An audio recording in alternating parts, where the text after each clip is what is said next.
예, 스가랴 2장입니다. 예, 1절부터 13절. 예, 말씀 읽겠습니다. 시작. 스가랴 2장인데요. 참 하나님이 우리에게 주시는 그 소망 중에서 가장 위대한 소망에 대한 메시지예요. 어느 사람이 예루살렘을 측량하려고 해요. 측량을 하는데 그 한 사람이. 근데 2장 4절을 보니까 너는 달려가서 그 소년에게 말하 이르기를 예루살렘은 그 가운데 사람과 가축이 많으므로 성곽 없는 성읍이 될 것이라. 저희가요, 성전을 지어놓고 성벽을 또 성곽을 쌓는 이유는 외부의 어떤 적들이 침범하지 못하도록 성곽을 쌓아야 되잖아요. 근데 이 말씀은 뭐냐면 성곽이 필요 없는 거예요. 예루살렘은 우리가 상상 이상으로 확장된다는 얘기고 적들은 아예 없을 거라고 얘기하는 메시지예요. 그러니까 이 메시지가 얼마나 위대한 메시지인지 5절에 보니까 여호와의 말씀에 내가 불로 둘러싼 성곽이 된대요. 그러니까 예루살렘을 예수님이 두르고 계시는 거예요. 그래서 그 가운데에서 영광이 되겠대.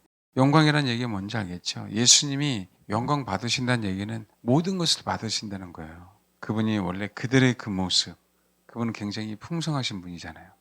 그렇죠? 그들은 모든 것을 갖고 계신 분이잖아요. 그러니까 전능하신 그분만 갖고 있는 그 부분이 영광이란 단어거든요. 굉장히 많고요. 굉장히 다량이고요. 굉장히 부하고요. 굉장히 영예롭고요. 굉장히 풍부한 걸 영광이라 그래요. 그러니까 이 영광이란 단어는 풍성한데 풍성함이 터지는 걸 이게 터져야만 아는. 그때 안 터지는 거예요. 그러니까 우리가 감히 하나님 앞에 영광 돌린다라고 얘기할 때는요. 그런 의미거든요.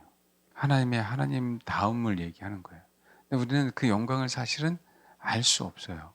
왜? 하나님이 그 영광 자체이기 때문에. 그러니까 우리가 사실은 건방진 표현을 쓰는 거죠. 근데 하나님은 영광을 받으시겠대요. 우리에게. 왜요? 우리가 하나님의 신부가 되는 가능성이 있는 그 존재이기 때문에 영광을 받으시겠다는 거예요. 그래서 이 얘기는 성곽 없는 성읍이 돼서 불로 둘러싼 주님의 성곽이 되는데 그 가운데에서 뭐라고요? 영광이 된대요. 그러니까 예루살렘 자체가 영광으로 가득 차 있는 거예요. 영광으로. 어느 누구도 침범하지 못하죠. 사단은 영광 앞에 존재할 수 없는 존재거든요. 그 영광이라고 얘기할 땐 그것은 빛만을 얘기하지 않는데 사실은 사단은 빛 자체에 있을 수 없는 존재예요. 그러니까 영광이라는 단어 앞에 쓰면 영광이란 그분 앞에 쓰면 사단은 녹을 수밖에 없어요. 그러니까 사라질 수밖에 없는 존재가 사단이에요. 그럼 얼마나 위대한 광경이겠냐고요. 우리가 이거는 이론으로 알 수 있는 부분들이 아니라 실제로 그래요. 우리 안에 하나님의 영광이 임하면 사단은 드러나거든요. 이 드러나는 작업부터 해요. 그리고 하나님의 임재가 있으면 드러나는 것뿐만 아니라 분리되기 시작해요. 그래서 가장 중요한 핵심이 뭐냐면 내 안에 어둠이 있다는 걸 내가 인식하기 시작해요. 그러면 사단은 끝난 거예요. 우리가 내 속에 어둠이 많이 있겠지라고 생각하는 거하고요. 내가 그것을 실제로 경험하는 거하고는 분명히 달라요. 실제로 경험하기 시작하면 내가 싸울 준비가 돼 있어요. 아버지의 영광이 둘러싸여 있다라고 얘기하는 건 아버지의 영광만이 아니라 아버지의 영광 안에 그 영혼들이 신부인데 뭐가 되어 있다는 거예요? 군사가 되어 있다는 거예요. 그래서 성곽 없는 성읍이어도 충분한 거죠. 그러니까 아버지만을 의지하는 게 아니라 아버지의 모든 것을 예루살렘에 있는 그 모든 사람들이 갖추고 있다는 의미예요. 그래서 주님이 그 가운데 영광이 되는 거예요. 그러니까 우리가 어두움인데 어두운 가운데서 그분이 빛이어서 영광이 되는 게 아니고요. 우리가 어둠이 있다는 얘기는 하나님은 어둠을 쫓아내시고 우리가 빛이 돼서 그 빛 가운데에서 영광이 되시는 거예요. 그러니까 이게 다른 차원이라고요. 그래서 그게 진짜 영광인 거예요. 어둠이 있는데 반딧불 조그마한 게 있어요. 빛이죠. 그 어두운 가운데 반딧불은 어두운 가운데 있으니까 자그마한 빛은 영광이 되잖아요. 그렇죠? 그런데 그분이 영광이 된다고 얘기하는 건 우리가 너무나도 화내요. 태양빛이 쨍쨍 내치는 그 밝은 가운데 뭐가요?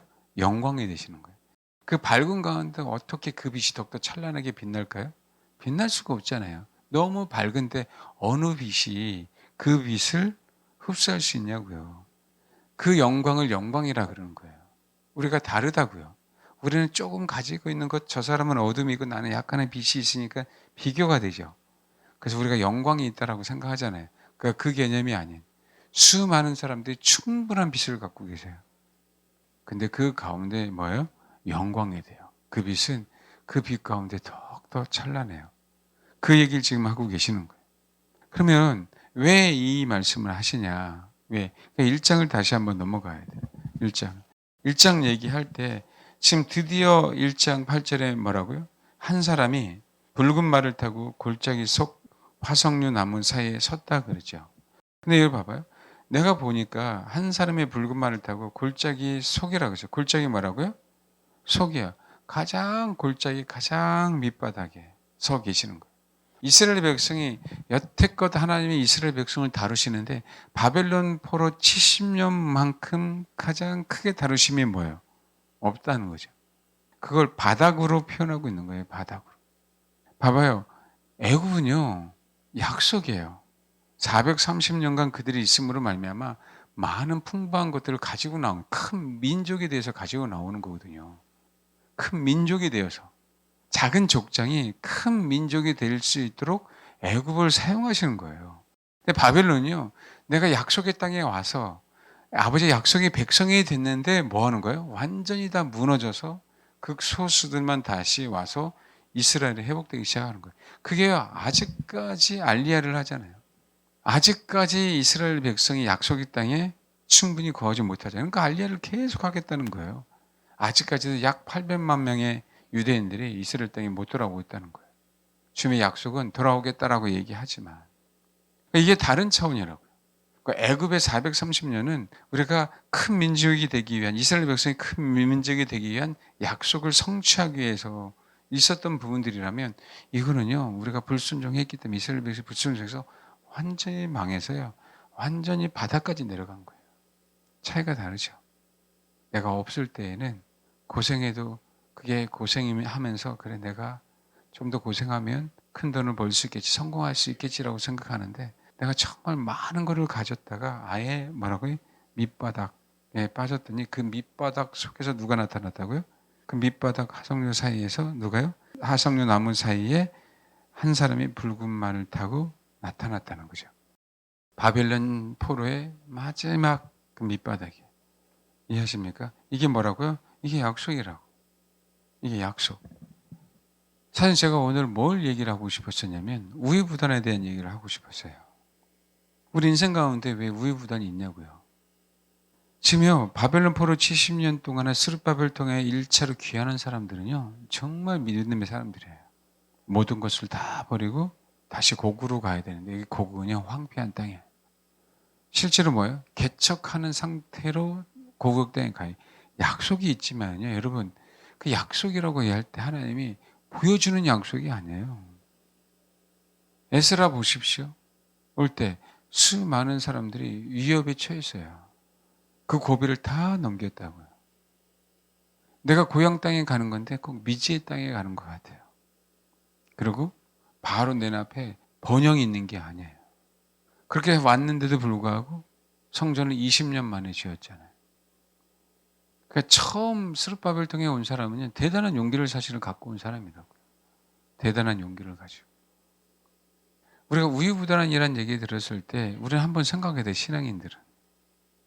우유부단한 거는요. 나 자신을 더욱더 가장 소중하게 생각하기 때문에 우유부단해요. 그 신앙에 있어서 가장 큰 적이에요.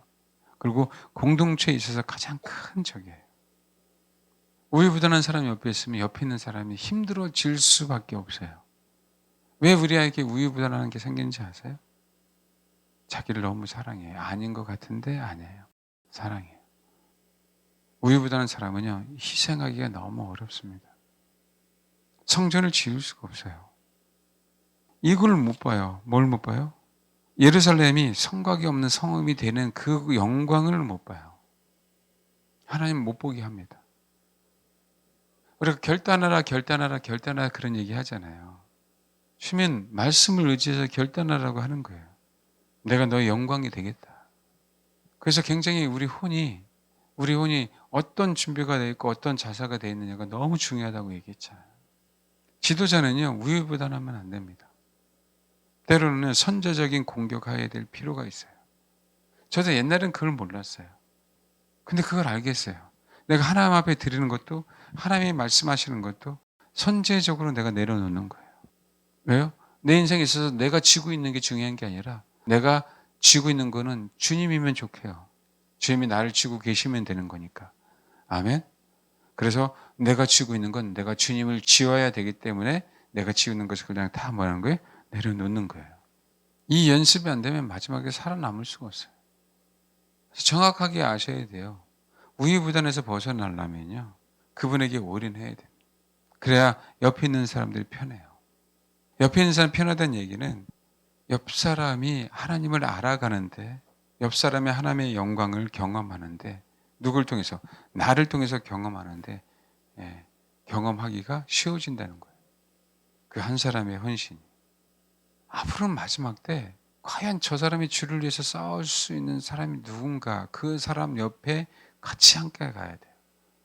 하나님의 나라 건설을 위해서 내가 바빌론에서 모든 것들을 다 가지고 있었잖아요. 거기서 먹고 살면 돼요. 그동안에 충분히 그 문화에 적응했어요. 그런데 뭐 하는 거예요? 버리고 떠나야 되는 거거든요. 근데 이제는 이스라엘 백성들처럼 200만이 아니고 하나님이 기적을 앞세워가면서 가는 게 아니에요. 이제는 우리가 길을 만들어 가야 돼요. 길을 만들어 가야 돼요. 그렇지 않고는 이제는 이 세대를 못 이겨갑니다. 주님이 말씀하시면 그 순간 아멘 하면서요, 순종하고 가야 된다. 그것이 무엇이 됐든 어떤 것이 됐든. 아멘. 그리고 분명하게요, 목사라면 목사는 성도를 위해서 싸울 줄 아는 자가 돼야 되고, 집안의 가장이라면 그 가정을 위해서 싸울 줄 아는 자가 돼야 되고, 그래야만 내 가정이 살고, 그래야만 우리 교회가 살아요.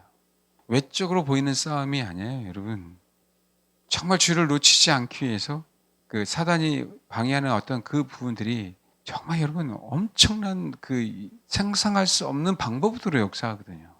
어느 때는요, 제가요, 며칠간 뭐 왜 이러지 우울할 때도 있어요. 내가 우울에 빠지고 싶어서가 아니라 별 희한하게 공격해 와요. 그걸 제가 알겠어요. 그럼 다시 주를 의지해서 이겨내야 되거든요.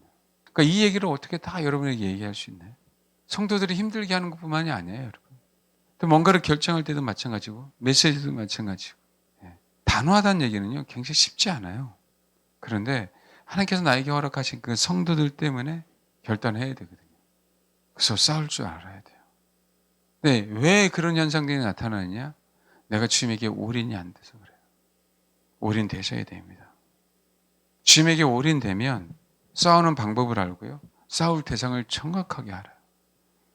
헛손질하지 않는 거예요. 정확하게 카운터를 때리는 거죠.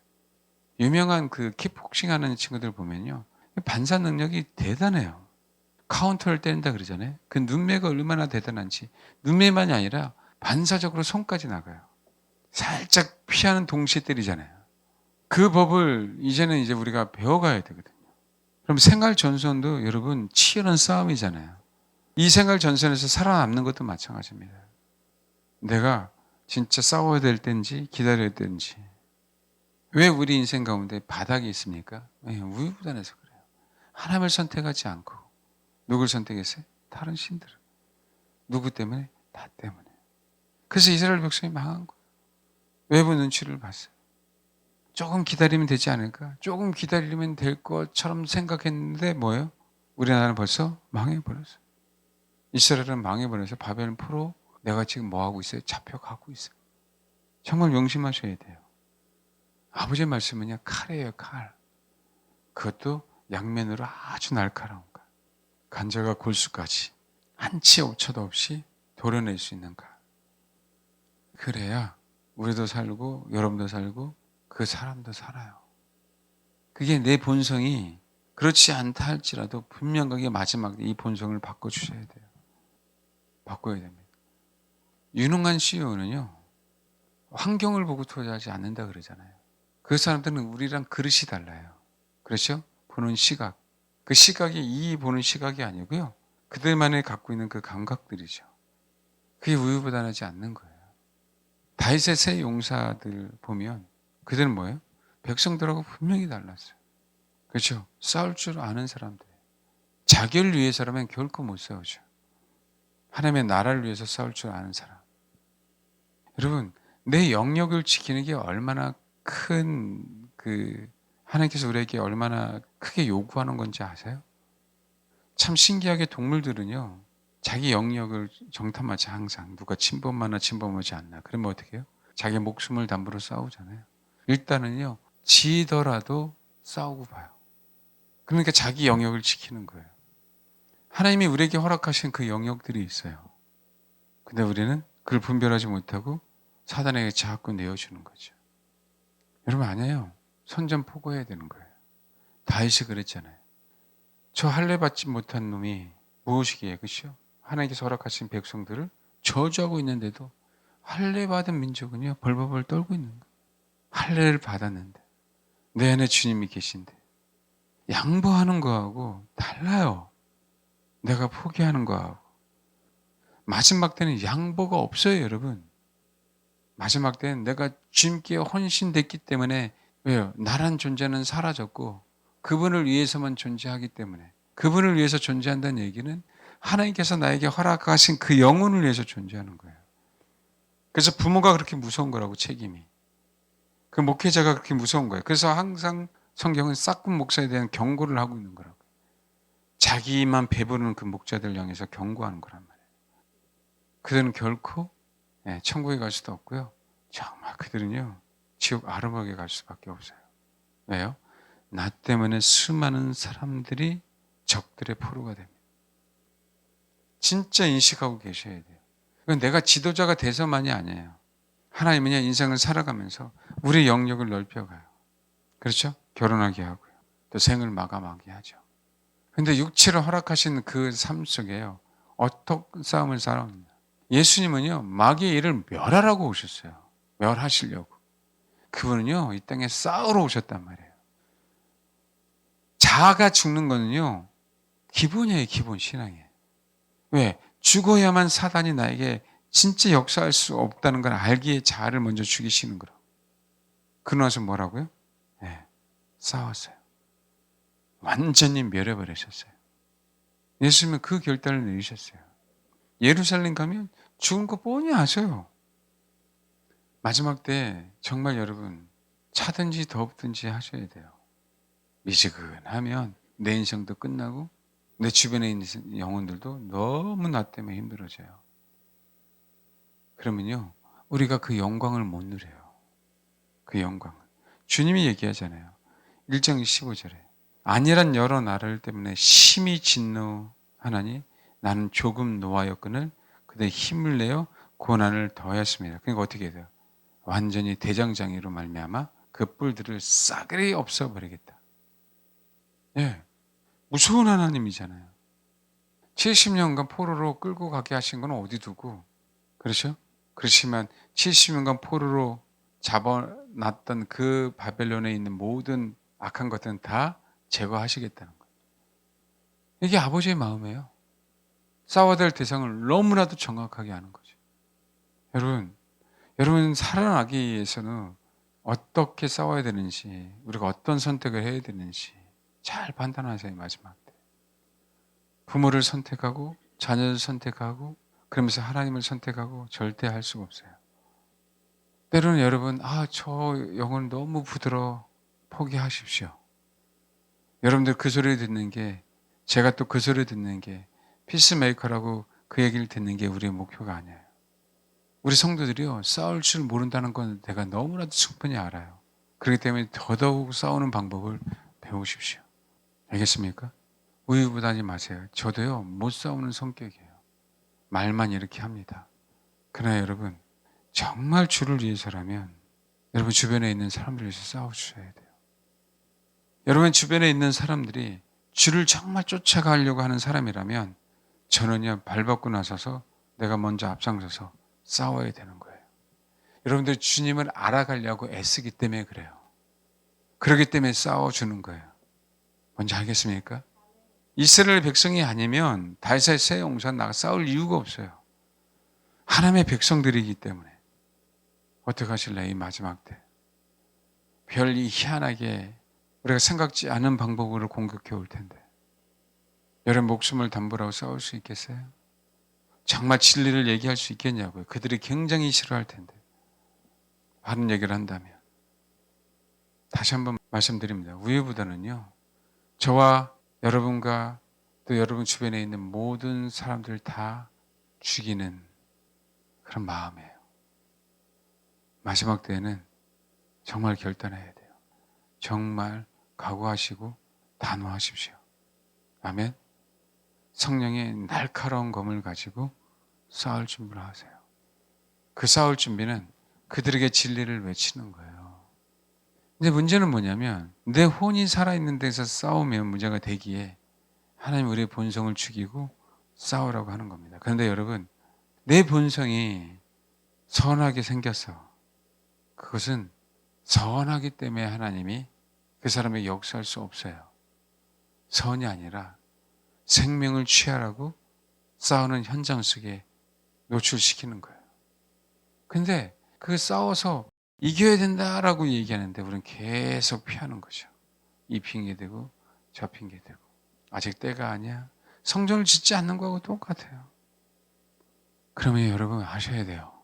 여러분 하나님께서 여러분에게 허락하신 그 분복들을 다 빼앗깁니다. 그 상속을 다 빼앗겨요. 마지막에 하나님께서 허락하신 그 축복들을 다 빼앗깁니다. 안 돼요. 되찾아야 돼요. 하나님 우리를 다루시는 거하고 다른 부분이에요. 이 부분은. 우유부단하기에 싸우는 연습을 시키는 거예요. 우리가 사단을 치지 않고 이스라엘 같은 백성을 치기에 우리 자아가 죽으라고 얘기하는 거라고. 알겠습니까? 그걸 분명하게 구분해내세요. 분명하게. 나는 목사기에 여러분들 주를 추구하는 한 여러분과 함께 싸워야 되고 대신해서 싸워야 되고 또 나는 가장이기에 우리 가족을 지키는 거. 나는 내 아내가 있기에 여러분 자녀 사이에서도 저는 아내를 지켜요. 그 얘기는 뭔지 아십니까? 예를 들면 그런 거 있잖아요. 왜죠? 제가 말씀드렸죠. 남자이니까 엄마한테 욱하는 부분들이 많이 있을 수 있잖아요. 저는 가만히 안 둡니다. 마찬가지로 딸이 또 엄마랑 그럴 수 있잖아요. 저는 가만히 안 둬요. 구분해 가야 되는 거예요. 정확하게. 내가 여러분 주님이요. 나 자신을 분명하게 지키시는 분이에요. 부부는요. 아내는 남편을, 남편은 아내를 지켜야 된다고. 짐승도 그러지 않나요? 자기 짝을 지키잖아요. 저번에 어느 커피숍에 갔는데 한 비둘기가요. 다른 건물에 감전된 것 같아요. 그래서 매달렸어요. 거꾸로. 근데 그 비둘기가 한동안 안 떠나가더라고요. 마찬가지라고요. 제가 항상 얘기해요. 여러분 정말 오해하지 말고 들으세요. 저는요. 만약에 우리 아내가 시댁이란 얘기를 우리 집안을 얘기하겠죠. 잘못 알아냈는데 그런다 그러면 저는요. 싸워요. 누나들하고 형하고. 그러지 않으면 내가 가짜가 돼요. 그러지 않으면 제가 여러분들을 더 보호할 수가 없어요. 아내들 잘 들어야 돼요. 신청해서 내 남편이 돈을 못 번다 하더라도 무시하는 소리 들으면 싸워야 되는 거예요. 알겠습니까? 제일 먼저 내가 누구를 보호해야 되는지 알아야 돼. 그래야 내 남편이 내 아내가 성각 없는 성읍처럼 번영하는 거예요. 아멘? 그것도 모르고 그냥 나 자신만을 위해서 존재한다면 결혼하지 마십시오. 그만큼 무섭다는 거예요. 나 때문에 내 주변에 있는 사람들 다 망칠 수 있어요. 주님은요, 우리를 위해서라면 당신의 목숨을 희생해서까지 우리를 뭐요? 보호하셨어요. 시온성이라고 얘기할 때요, 그 시온성은요, 보호받는 의미의 성이에요. 보호받는다는. 알겠습니까? 예루살렘의 평화의 도시가 된 건요, 그분에 의해서 보호받고 있기에 평화의 도시라고 얘기하는 거라고. 진리에 명확하게 눈을 뜨시길 바라요. 아멘? 하나님이 마지막 때에 내가 어느 사람을 위해서 성령의 검을 가지고 싸울 수 있다면, 그래서 그 영혼을 구출해낼 수 있다면 그 사람은 내가 너를 나의 신부로 맞이할 거라는 음성을 안 들을 수가 없어요. 왜요? 그분이 우리를 보호하듯이 우리는 그분의 이름으로 하나님께서 나에게 허락하신 그 영혼들을 보호할 책임이 있는 거예요. 보호하기 때문에 그들에게 진리를 얘기하는 거고, 보호하기 때문에 인간적인 방법이나 생각을 다 제거하는 거라고요. 보호하기 때문에 주님보다 그 영혼들을 사랑할 수 없는 거예요. 제가 정말 지금 기도하고 있는 게 있어요. 어느 사람을 만나야 되는데 계속 기도하고 있어요. 만나면 제 속 얘기를 다 해야 돼요. 어떤 얘기를 해야 되냐면 편의상 내가 당신이라고 얘기할게요. 당신이 진짜 아내를 사랑한다면, 당신이 예수를 안 믿으면 앞으로 인생 가운데 좋은 일 없을 거라고. 그 얘기를 지금 제가 준비하고 있어요. 언제 만날지 모르겠어요. 굉장히 싫겠죠. 근데 그 영혼을 살리는 방법, 그 가정을 살리는 방법은 그거밖에 없어요. 왜요? 마지막 때 가정이 복음으로서 하나 되면서 가야 되는데 갈 수가 없습니다. 내가 그들 가정을 위해서 할 수 있는 방법은 그거 하나밖에 없어요. 뭐로 살리겠어요? 진지하게 들으세요. 칼을 쓸 줄 알아야 됩니다. 여러분, 칼제비가 되세요. 성령에. 아멘. 그 대상을 정확하게 보고 싸워줘야 돼요. 왜요? 그래야 용사예요. 그래야 용사. 그래서 신들러는 정확하게 싸운 거예요. 자기가 가지고 있는 칼이 뭐예요? 돈이에요. 알겠습니까? 지금 칼이 어떤 칼인지 알겠어요? 어떤 사람은 진짜 말 그대로 중보하는 영이에요. 저는요, 메시지예요. 가르쳐야 되니까. 그게 안 되면 여러분도 망하고 저도 망하고 가정도 다 망해요. 여러분이 가장 가까이 있는 사람부터 보호하세요. 그리고 그 사람에서 싸울 준비를 하십시오. 한번 옆 사람 봐봐요. 내가 영안의 눈으로 보는데 칼 좀 가라. 묻어서 묻어 못 살 것 같아. 묻어. 그래야 정말 좋은 공동체가 돼요. 결단하고 사십시오. 부르심이 아니라고요? 여러분, 부르심이 아닌 게 어디 있어요? 우리는 다 싸움꾼이지. 얘기했잖아요. 제가 한동안 얘기 안 했잖아요. 신부이자 뭐라고요? 용사. 아멘. 이제는요, 점점 신부들이 싸울 준비를 하고 있는 시대에 다가왔습니다. 그 전에 말씀드렸잖아요. 저희 교회가 그렇게 아내들에게 순복하라고 하는 설교를 했는데 이제는 뭐라고요? 남편들에게 희생하라고 제가 가르치기 시작했잖아요. 신부들이요, 이제는요, 칼을 들고 나가서 싸우는 시대가 다가왔어요. 이제는 그게 나를 보호하는 거고, 그게 주님을 보호하는 거고, 그게 공동체를 보호하는 건데, 그 공동체를 보호하다가 죽는 사람을 순교했다라고 하는 거예요. 그렇게 저와 여러분이 이 마지막 때에 쓰임 받아야 됩니다. 성전을 짓기 위해서 이들은 칼을 가지고 온 거예요. 왜요? 예루살렘 땅은요, 마귀의 소굴이야, 마귀의 소굴. 그러니까 그렇게 이 땅에 약속의 땅인데 불구하고 성전을 짓는데 그렇게 오래 걸린 거예요. 그래서 삭개가 나타났고 드디어 스가랴가 나타나는데, 스가랴가 나타날 때부터는 기운이 확 역전이 돼요. 그래서 스가랴서가 중요해요. 지금 저와 여러분이 성전을 지어가고 있잖아요. 이제는 확실하게 기울어질 겁니다. 확실하게 기울어질 거예요. 말씀을 듣고 순종하십시오. 확실하게 기울어져서 확실한 열매들이 분명하게 나타나야 돼요. 이게 스가랴서예요. 학계는 성전을 지으라고 겉면만 했죠. 스가랴서는요, 내가 부서뜨리겠다. 그리고 내가 세우겠다. 그리고 내가 분명하게 영원한 왕이 되겠다. 홀로 하나이신 그 하나님이 천년왕국에서 왕 대접을 받으시겠다는 거예요. 그런데 이 스가랴서의 가장 그 특이점이 뭐냐면, 성전은 스룹바벨과 대제사장 여호수아가 세워갔다는 거예요. 말씀드렸잖아요.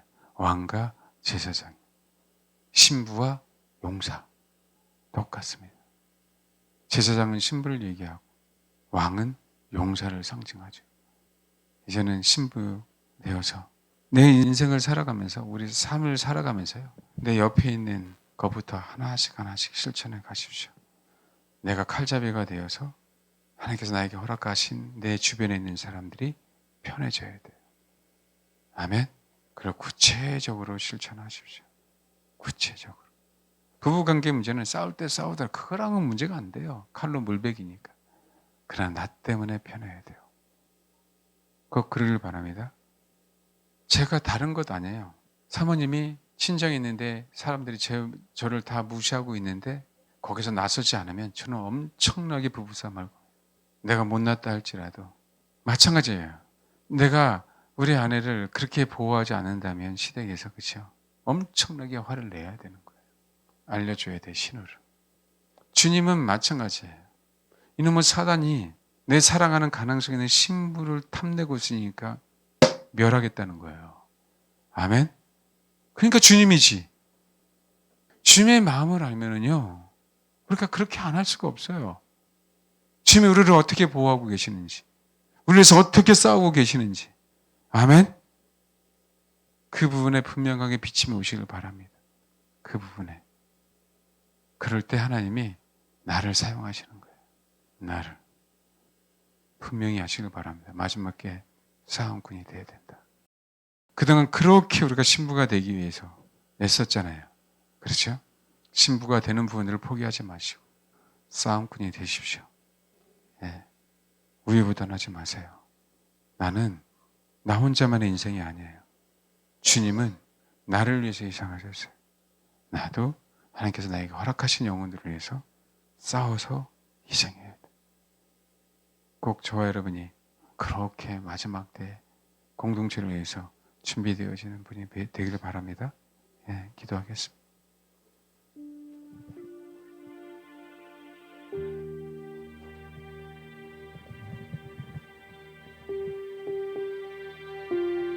주님이 나를 위해서 어떻게 하셨는지 분명히 깨닫기를 바랍니다. 나 때문에 희생하셨고, 나 때문에 하나님 내가 십자가라는 그 헌신을 감당하겠습니다. 아버지께 그렇게 헌신한 분이 주님입니다.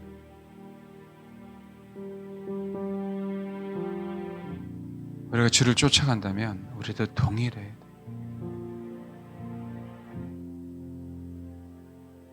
나에게 허락하신 영혼을 위해서 싸울 줄 알아야 돼. 그게 내가 성공하는 길이고 축복받는 길이고 내가 주님 품에 갈 수 있는 길이에요.